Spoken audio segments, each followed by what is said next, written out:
आजच्या दिनांचं स्वप्न दाखवणाऱ्या भाजप सरकारला 2 वर्षे पूर्ण झाली असून ही आजचे दिवस तर दाखवले नाहीतच, पण आम जनतेला महागाई जरूर दाखवली आहे।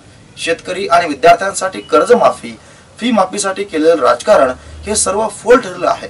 त्यामुळे परभणी जिल्ह्यातील जिंतूर तालुक्यात माजी आमदार रामप्रसाद बोर्डीकर, कुंडलिक नागरे यांच्या नेतृत्वाखाली मोर्चा काढण्यात आला। महाराष्ट्रात भाजपाचे मुख्यमंत्री झाल्यानंतर फडणवीस यांनी कोणतेही शेतकरी व आम जनतेसाठी विकासाची कामं केली नाही। मात्र तामिळनाडू येथील जयललिता यांनी मुख्यमंत्री पदाची शपथ घेताच संपूर्ण कर्जमाफीची घोषणा केली। जर महाराष्ट्र सरकारला शेतकऱ्यांसाठी काही करायचेच असेल तर संपूर्ण कर्ज माफ करावे, त्याचबरोबर जिंतूर आणि सेलू तालुक्यात प्रशासनाकडून होत असलेल्या भोंगळ कारभाराला थांबवावे। यांसह अनेक मागण्यांसाठी जिंतूर तहसीलवर मोर्चा काढण्यात आला। तत्काळ या मागण्या पूर्ण न झाल्यास कायदा हातात घेऊन रस्त्यावर उतरून आंदोलन करण्याची तयारी असल्याचे मत जिंतूरचे माजी आमदार रामप्रसाद बोर्डीकर यांनी यावेळी शासनाला इशारा दिला। जिंतूर तालुक्यामध्ये गेल्या 1.5 वर्षामध्ये, पावणे 2 वर्षामध्ये ज्या पद्धतीनं प्रशासनाचे कामं चालले आणि सर्वसामान्य माणसाला जी वागणूक मिळते, या अनुषंगानं आणि शेतकऱ्याच्या प्रमुख मागण्या घेऊन आजचा मोर्चा आम्ही काढलेला आहे। तर की मुख्यमंत्रीची शपथविधी झाल्या कर्जमाफीची घोषणा करते, मग यांनी आपल्या जाहीरनाम्यात कर्जमाफीची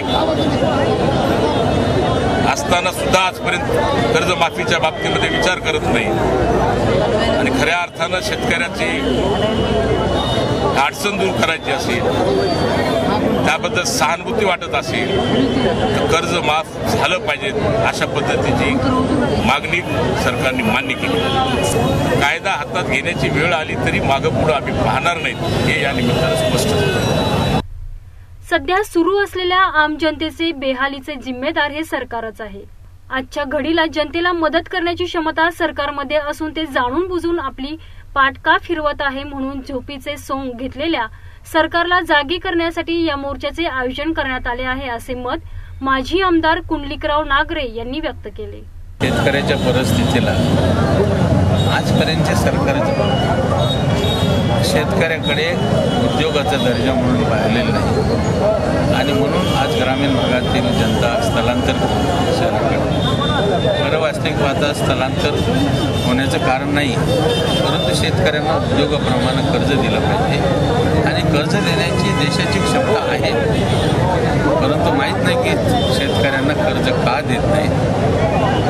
जर समजा सरकार शेतकऱ्याकडे पाहतच नसेल तर मग आंदोलन हाच एक त्याला पर्याय आहे। मग आंदोलनामध्ये जर काही विपरीत घडलं तर त्याला सरकार जबाबदार आहे।